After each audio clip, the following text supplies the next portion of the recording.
प्यारे विद्यार्थियों, साथियों, आज हम बात करेंगे अधिकारों का वर्गीकरण। प्रत्येक प्रकार की प्रतियोगिता परीक्षा में किसी न किसी रूप में अधिकारों के वर्गीकरण से संबंधित प्रश्न भी पूछा ही जाता है। तो मैंने मेरे प्राणों से प्यारे विद्यार्थियों के लिए ये तय किया कि भाई क्यों ना अधिकारों के वर्गीकरण के बारे में ही एक वीडियो अपलोड कर दी जाए, जो कि पूरी दुनिया के संदर्भ में होगा, केवल भारत, अमेरिका, ब्रिटेन के संदर्भ में ही ना माने। ठीक है, तो आज का हमारा जो लेक्चर होगा किस पर होगा? अधिकारों का वर्गीकरण। मैंने अधिकारों के संबंध में जो विभिन्न प्रकार के सिद्धांत थे, जिनमें विशेषकर उदारवादी दृष्टिकोणों को ध्यान में रखते हुए मैंने 5 सिद्धांत अपलोड कर दिए हैं अधिकारों के संबंध में। इसके साथ में अधिकारों का जो मार्क्सवादी सिद्धांत है, ये अधिकारों के वर्गीकरण के बाद में अगला जो लेक्चर होगा मार्क्सवादी दृष्टिकोण के संदर्भ में ही होगा। डियर स्टूडेंट्स, ध्यान दें, मैं प्रत्येक अवधारणा को व्यापक रूप में समझाने का प्रयास करता हूं और इसी के साथ में राजनीति विज्ञान का संपूर्ण पाठ्यक्रम मैं मेरे प्राणों से प्यारे विद्यार्थियों को मेरे YouTube चैनल पर उपलब्ध कराऊंगा, जिससे कि आपको इधर उधर भटकने की कतई आवश्यकता ना हो। मेरा मूल लक्ष्य यही है कि मैं मेरे प्यारे विद्यार्थियों को राजनीति विज्ञान को गहराई से, गंभीरता से समझाने का प्रयास करूँगा। डियर स्टूडेंट्स, प्रतिदिन जो हम एक लेक्चर हमारे YouTube चैनल पर अपलोड करते हैं, उसकी जानकारी, सूचना आपको प्राप्त हो सके, इसके लिए हमारे YouTube चैनल को सब्सक्राइब अवश्य कीजिएगा। आशा करता हूँ आपने सब्सक्राइब कर दिया होगा। Thank you very much, thank you very much. Yes, अधिकारों का वर्गीकरण। अब देखो इसमें क्या है, अधिकार वर्गीकरण। अधिकारों का वर्गीकरण देखो, सबसे पहले तो ये ध्यान देना है, क्या मैंने यहाँ आपके लिए डायग्राम भी बना दिया है भाई। वास्तव में व्यक्ति और राज्य, क्या व्यक्ति और राज्य के आपसी संबंधों का अध्ययन हम 2 प्रकार से कर सकते हैं। कैसे? इसमें अधिकार का अर्थ स्पष्ट हो जाएगा। कैसे? एक तरफ तो ये कि व्यक्ति को राज्य से क्या क्या प्राप्त होना चाहिए। मैंने यहां लिखा प्राप्त, क्या क्या प्राप्त होना चाहिए।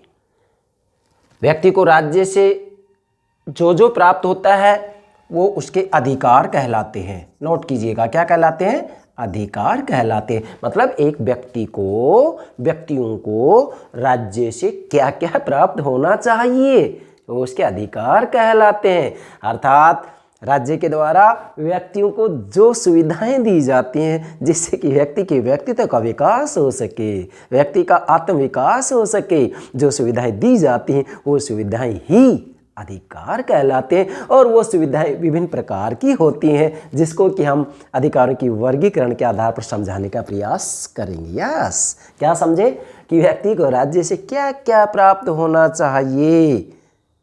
राज्य से व्यक्ति को जो जो प्राप्त होता है, जो जो सुविधाएं दी जाती हैं, वो उसके अधिकार कहलाते हैं। एक बात हो गई। दूसरा क्या है, व्यक्ति को राज्य के प्रति क्या क्या करना चाहिए। करना लिखा है मैंने यहाँ, क्या क्या करना चाहिए। ये वास्तविक रूप में व्यक्ति के क्या कहलाते हैं? कर्तव्य कहलाते हैं। क्या कहलाते हैं? कर्तव्य कहलाते हैं। ये आपको ध्यान में रखना है, कर्तव्य कहलाते हैं। नोट कीजिएगा, क्या कहलाते हैं? कर्तव्य कहलाते हैं। फिर से दोहरा रहा हूं, व्यक्ति को राज्य से क्या क्या प्राप्त होता है वो अधिकार कहलाएंगे, और इसी के साथ में व्यक्ति को राज्य के प्रति क्या क्या करना चाहिए वो इसके क्या कहलाएंगे? कर्तव्य कहलाएंगे। मैंने यहाँ नोट कर दिया है, कर्तव्य कहलाएंगे। क्या कहलाएंगे? कर्तव्य कहलाएंगे। नोट कीजिएगा, ये कर्तव्य कहलाएंगे। फिर से बोल रहा हूं, क्या कहलाएंगे? कर्तव्य कहलाएंगे। और ये व्यक्ति को राज्य से क्या क्या प्राप्त होना चाहिए, ये इसके अधिकार कहलाएंगे। क्या कहलाएंगे? अधिकार कहलाएंगे। नोट कीजिएगा, ठीक है? क्लियर हो गया? अब इसको मैं थोड़ा हटा देता हूं, अगली बात क्लियर करेंगे, ठीक है?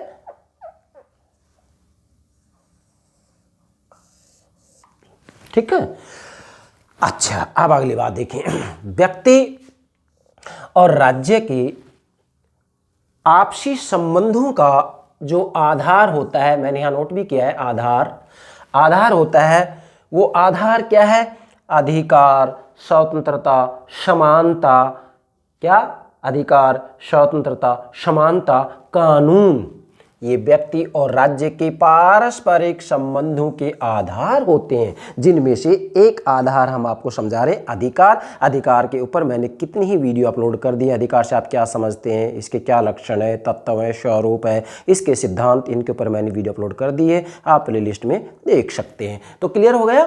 व्यक्ति और राज्य के पारस्परिक संबंधों का अध्ययन दो प्रकार से किया जा सकता है। कैसे? एक तो ये देखें कि व्यक्ति को राज्य से क्या क्या प्राप्त होता है, वो उसके अधिकार कहलाएंगे।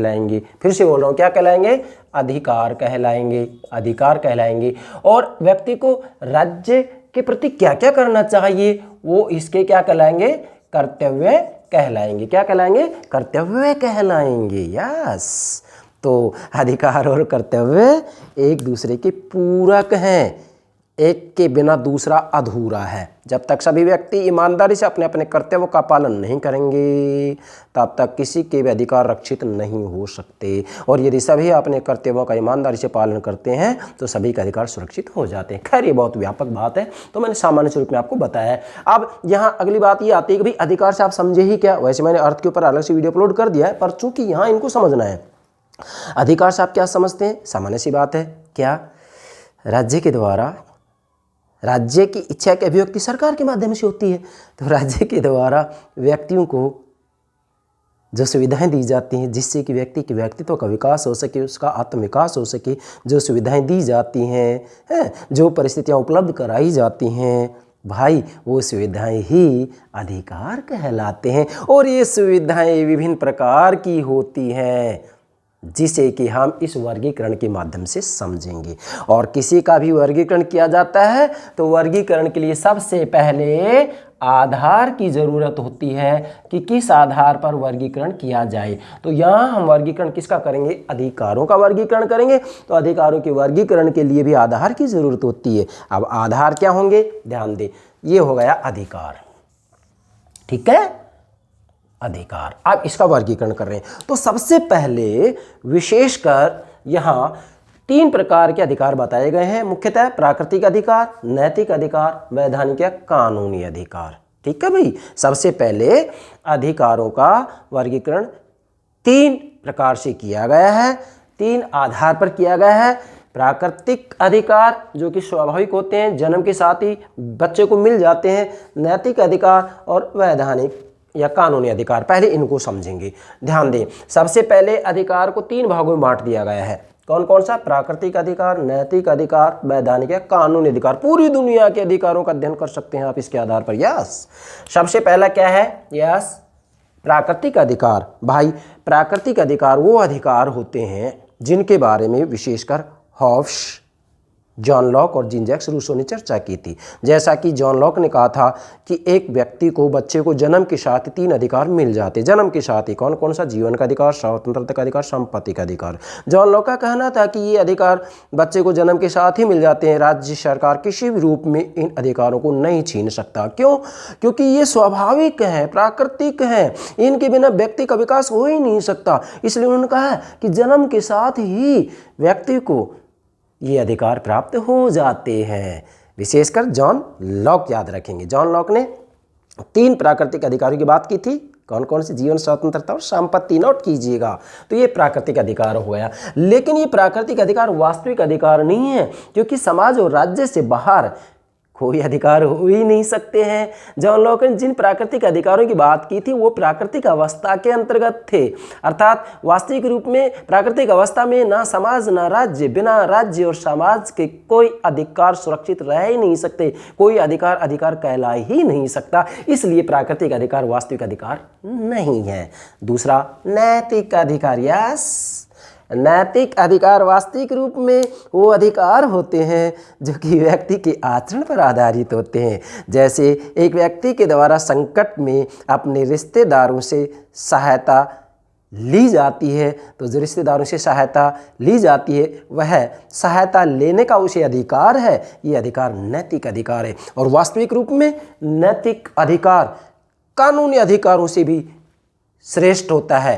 कानूनी अधिकारों में फिर भी सुरक्षा की भावना होती है, लेकिन नैतिक अधिकार के अंतर्गत जब किसी भी व्यक्ति के ऊपर कोई संकट आता है तो सभी रिश्तेदार उसकी सहायता करने के लिए उमड़ पड़ते हैं। और वास्तविक रूप में जिस व्यक्ति के ऊपर संकट आया होता है वह व्यक्ति अपने रिश्तेदारों से सहायता लेता है। क्यों? क्योंकि उसे नैतिक अधिकार है कि अपने रिश्तेदारों से संकट में सहायता की गुहार लगाए और सहायता की जाती है।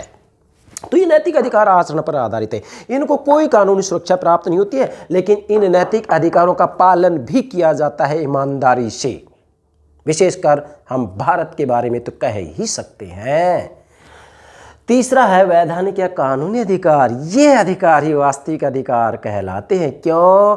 क्योंकि यही अधिकार ऐसे अधिकार हैं जिनको राज्य के द्वारा संरक्षण दिया जाता है। वास्तविक रूप में यही अधिकार वो अधिकार हैं जो कि राज्य के द्वारा कानून बनाकर व्यक्तियों को प्रदान किए जाते हैं, इसलिए इन्हें वैधानिक या कानूनी अधिकार कहा जाता है। तो मुख्यतः 3 अधिकार हो गए। यस, अब वास्तव में जो वैधानिक या कानूनी अधिकार है इसको भी यहाँ 4 प्रकार का बतलाया गया है कि भाई जो कानूनी अधिकार होते हैं वो 4 प्रकार के होते हैं।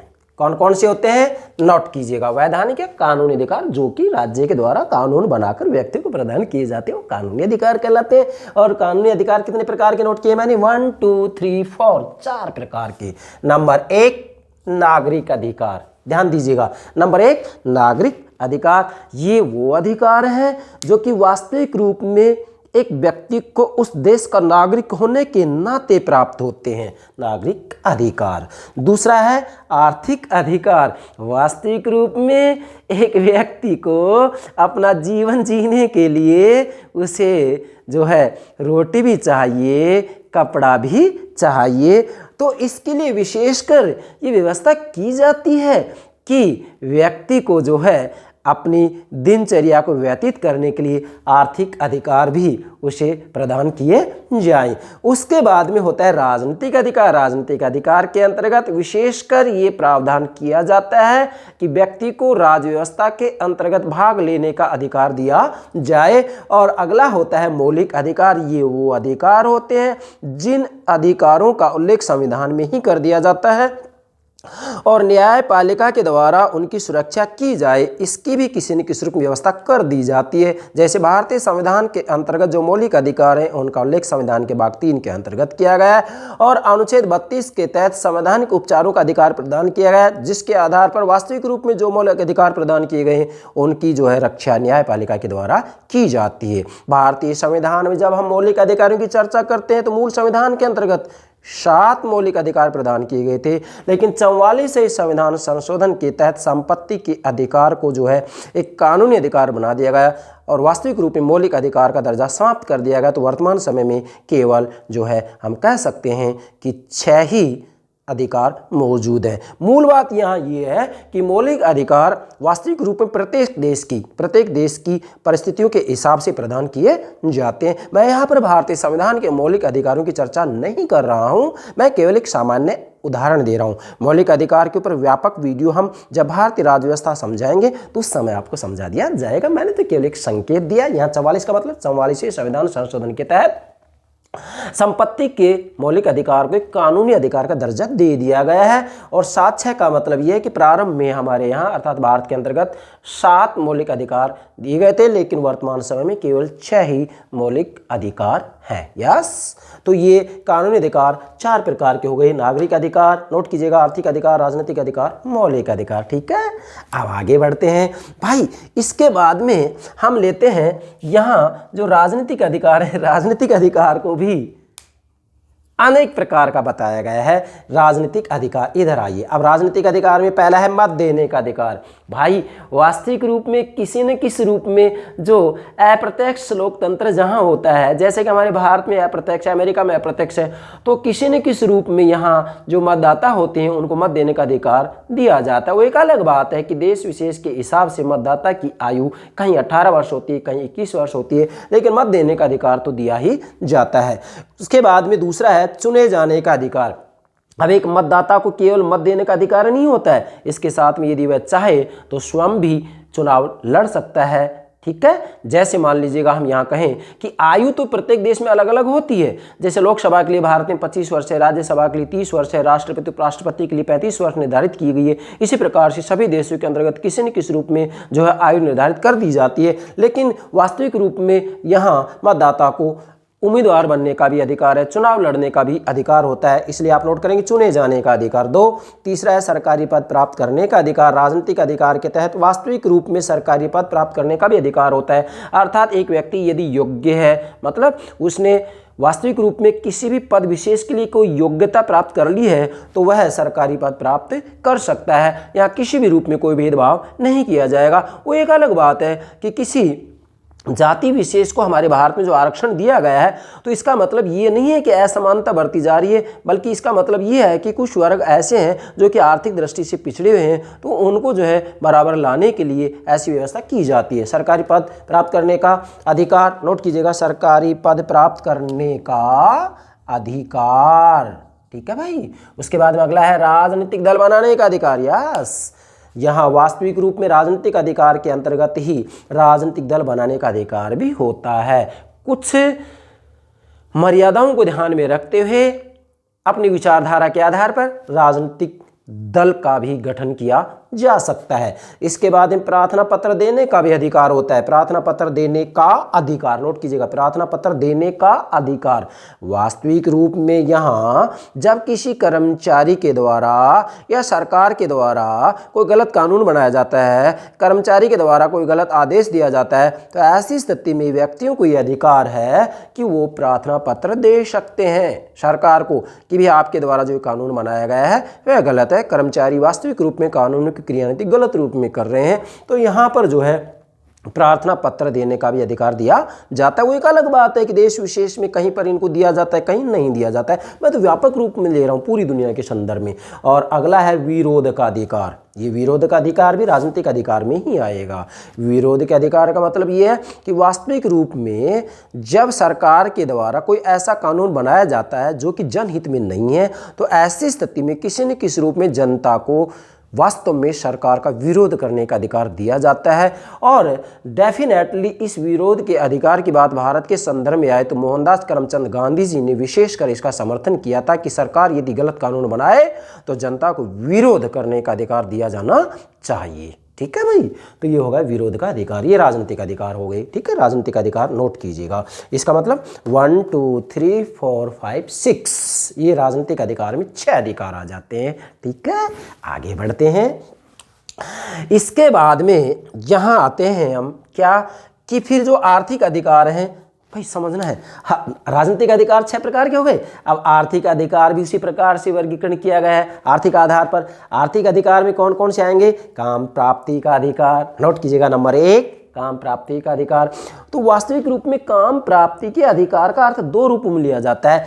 एक तो ये लिया जाता है कि सभी व्यक्तियों को काम करने की स्वतंत्रता है, वो किसी भी व्यवसाय, व्यापार या कोई भी धंधा कर सकते हैं, उन्हें स्वतंत्रता होगी। ठीक है। दूसरा अर्थ ये है कि सरकार के द्वारा ही ऐसी व्यवस्था की जाए कि जिन लोगों के पास धंधा नहीं है उनको धंधा दिया जाए। जैसे कि हमारे भारत के अंतर्गत मनरेगा के तहत मजदूरों को रोजगार दिया गया है। यस, काम प्राप्ति का अधिकार। उसके बाद में आर्थिक अधिकार में दूसरा आएगा आर्थिक समानता का अधिकार। तो यहाँ वास्तविक रूप में व्यक्तियों के बीच अमीरी और गरीबी का ज़्यादा फैसला ना हो, कम से कम सभी व्यक्तियों को रोटी, कपड़ा और मकान तो उपलब्ध करवाया ही जाना चाहिए, जैसे भारतीय सरकार ऐसा प्रयास कर रही है।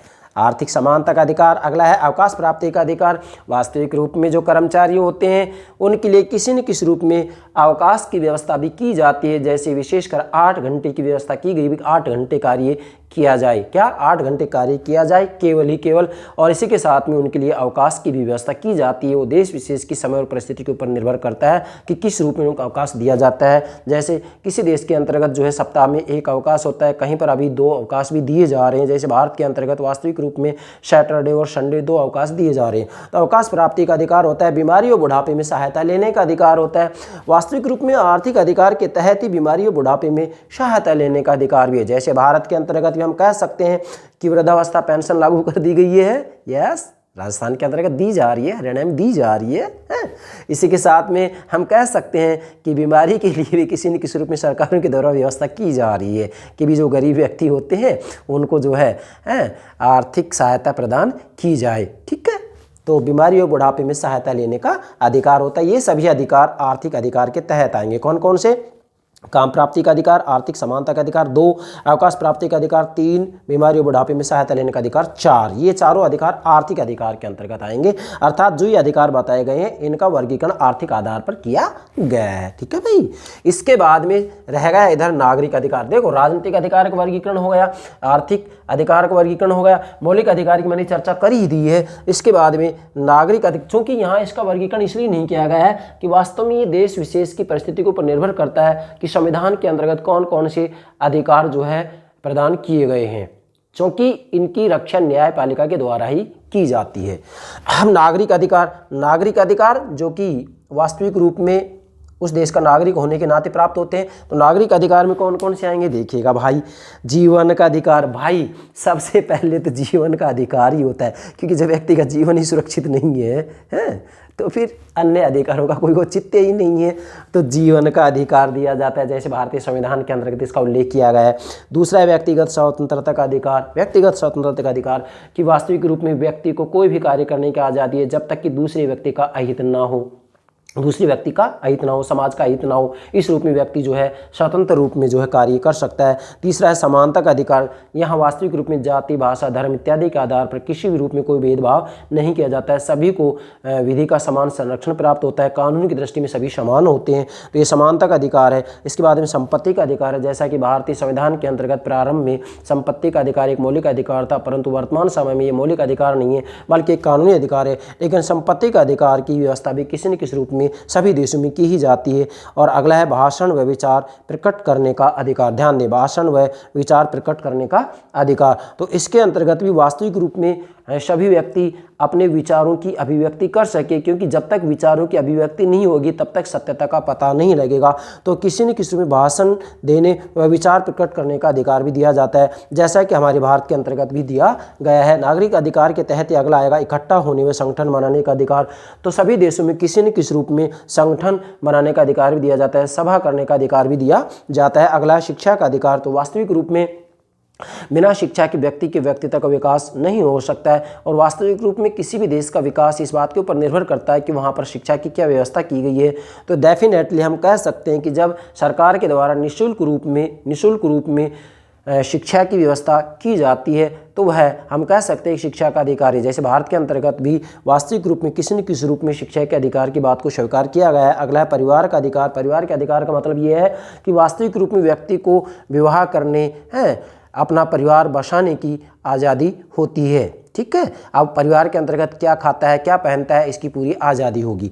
परिवार का अधिकार। इसके बाद में धार्मिक स्वतंत्रता का अधिकार। भाई राज्य के द्वारा किसी भी रूप में व्यक्तियों के धर्म के अंतर्गत हस्तक्षेप नहीं किया जाएगा। सभी व्यक्ति किसी भी रूप में धर्म को मान सकते हैं। राज्य की तरफ से किसी धर्म विशेष को कोई प्राथमिकता नहीं दी जाएगी, जैसा कि हमारे भारत के अंतर्गत भी धर्मनिरपेक्षता को या पंथ निरपेक्षता को अपनाया गया है। हमारे भारतीय संविधान की प्रस्तावना में इसका उल्लेख कर दिया गया है। तो धार्मिक स्वतंत्रता का अधिकार, ये अधिकार हो गए नागरिक अधिकार के अंतर्गत। कौन कौन से? जीवन का अधिकार 1, व्यक्तिगत स्वतंत्रता का अधिकार 2, समानता का अधिकार 3, संपत्ति का अधिकार 4, भाषण देने विचार प्रकट करने का अधिकार 5, इकट्ठा होने व संगठन बनाने का अधिकार 6, शिक्षा का अधिकार 7, परिवार का अधिकार 8, धार्मिक स्वतंत्रता का अधिकार 9। ये 9 अधिकार जो है नागरिक अधिकार के तहत आते हैं। अब इसके आधार पर आप पूरी दुनिया की राज्य व्यवस्थाओं के अंतर्गत अधिकारों की व्यवस्था किस रूप में की गई है आप अध्ययन कर सकते हैं। इसमें सारे अधिकार आ गए। सारे अधिकार मीन्स राज्य के द्वारा व्यक्तियों को जो जो सुविधाएं दी जाती है वो सब सुविधाएं आ गई है। इससे बाहर कोई सुविधा है ही नहीं। अब एक अलग बात है कि किस किस देश में कौन कौन सी सुविधा दी गई है, वो उस देश की परिस्थितियों के ऊपर निर्भर करती है। ठीक है भाई, तो ये हो गए अधिकारों का वर्गीकरण। भाई इसको समझना अति आवश्यक है, इसमें सब कुछ आ गया, कोई बात बाहर नहीं है। ठीक है, अब मैंने यहाँ अंत में 2 वाक्यांश लिखे हैं। एक तो थॉमस एक्विनास जो कि वास्तविक रूप में एक समन्वयवादी विचारक थे। ठीक है भाई, थॉमस एक्विनास के ऊपर मैंने अलग से वीडियो अपलोड कर दी है, प्लेलिस्ट में देख सकते हैं, पश्चिमी राजनीतिक विचारों के अंतर्गत। थॉमस एक्विनास जीवन का जो अधिकार है इसके बारे में कह रहे हैं कि आत्महत्या अपने समाज व ईश्वर के प्रति अपराध है। कौन कह रहे हैं? एक्विनास। नोट कीजिएगा, एग्जाम पूछ लिया जाता है। दूसरा गिलक्राइस्ट यहाँ जो भाषण देने विचार प्रकट करने का अधिकार, इसके बारे में कह रहे हैं कि राज्य की स्थिरता को ध्यान में रखते हुए भाषण की स्वतंत्रता सीमित होनी चाहिए। मतलब गिलक्राइस्ट कह रहे हैं कि भाषण देने की स्वतंत्रता ऐसी नहीं हो कि कुछ भी बोला जाए, कुछ भी बोला जाए, ऐसा नहीं होना चाहिए। मर्यादाओं में रहते हुए ही भाषण दिए जाने चाहिए, मर्यादा में रहते हुए ही अपने विचार प्रकट किए जाने चाहिए। इसका मतलब ये नहीं कि जो जी चाहेगा वो बोला जाएगा, नहीं, ऐसा नहीं हो सकता है। ठीक है भाई, तो ये दोनों वाक्यांश नोट कीजिएगा, एग्जाम में किसी भी रूप में पूछा जा सकता है। ये हो गया आपका अधिकारों का वर्गीकरण, जिसके अंतर्गत मैंने व्यक्ति और राज्य के जो संबंध है इसका स्वरूप या इस संबंध को हम 2 आधारों पर समझ सकते हैं, ये भी बता दिया है। और व्यक्ति और राज्य के आपसी संबंधों का जो आधार है अधिकार, कानून, स्वतंत्रता, समानता, ये भी आपको नोट करना है। तो आशा करता हूँ अधिकारों का वर्गीकरण आप ठीक से समझ गए होंगे। Yes, okay, thank you very much, thank you very much.